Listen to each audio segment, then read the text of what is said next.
Welcome to episode 5. This is going to be the final episode, and in today's episode we're going to go over the backend system because arguably the backend system is most important.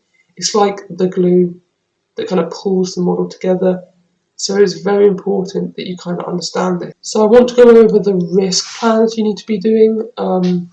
So again, this is kind of all dependent on your own risk tolerance. So for me, I like to treat funded as consumable, as you probably know. You've probably seen the TikToks, I've talked about this a lot.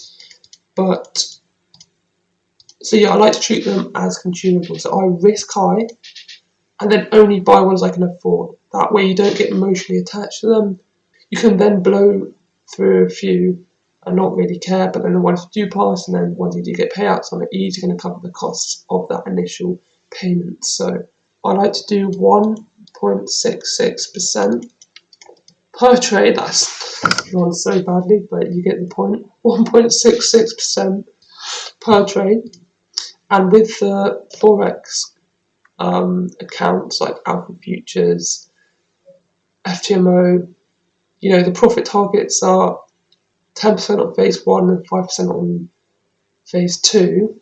So what you can do is, because we go from 1 to 3, as you know, if you're risking 1.66%, that equals 5% if you win. Okay, that means you can pass these fundeds in 2 winning trades, phase 1, and then 1 winning trade in phase 2. Of course, this also does come down to timing a lot, because if you get lucky, or not get lucky, but if you do like what I kind of do, is I buy funded every 2 losses. That way I'm more likely to get a winning period from a probabilistic output. So I buy funding every 2 losses. That way, if I land on a little bit of a winning streak or just a few wins, I can instantly pass a phase 1. Again, this is just all your own risk tolerance. So I've also started to implement risking even more on just the 10Ks, risking like 3% per trade, so I can pass phase 1 in 1 winning trade, because 3% times a 1 to 3 is 9%. So you basically pass it in 1 trade. But again, if you're new and you actually want to preserve that funded, you can just risk 1% per trade, but I wouldn't recommend that, because you're never going to pass it. Well, you will, but it's going to take you months to pass. I like passing within a few winning trades, because I don't really care about blowing them. But again and again, it's your own kind of risk tolerance. Okay, so then the second thing you want to be doing, and your backend system, is DCAing into funding. And what I mean by this is, 1, only buy funding you can afford every month. So if you're making £1,000 a month, I'd recommend putting 20%, so £200 a month, into funding. And with that, you can actually buy a lot. You may think, oh, it's only £200, but you can, Alpha Capital, always have this discount going where it's 10k for $40, which is £30. So you can get a 10k account for £30, which is actually insane. So you can always afford these, they're so cheap. I'm actually looking at buying some more funding. So the second thing about DCAing is you're buying the same amount each month. So then from a probabilistic output, again, you're guaranteed to pass a set amount. Because if you go all in, let's say, okay, I just know this model works, I'm really confident, I'm just going to buy 200k in funding.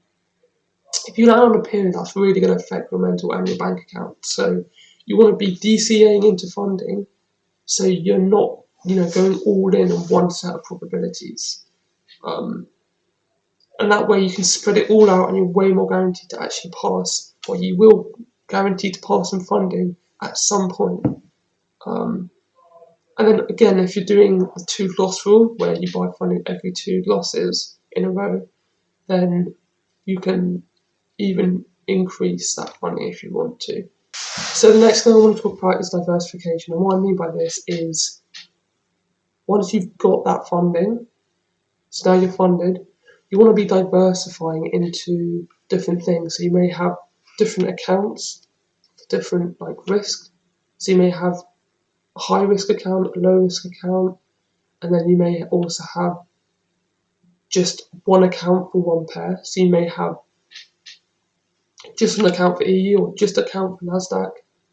This really spreads out your probability. So if you're losing on one pair, you can still get payouts. So you've still got a bit more of a consistent income instead of taking every trade across all your accounts. So when you lose, you're going to lose like insanely hard.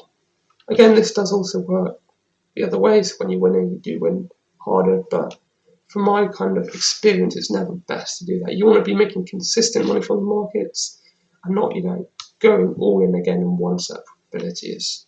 Alright, and then some niche rules. So it's like the final kind of bit. I kind of forgot to talk about this because there are a few niche rules. So weekend. So if the weekend's coming up, so it's a Friday, you want to take out any trades you get in at 8 o'clock. This just stops you from when markets close on Friday at 9, and when Monday comes around and the market's open, you can get slipped massively on your, like if the trade goes against you and it hits stop loss.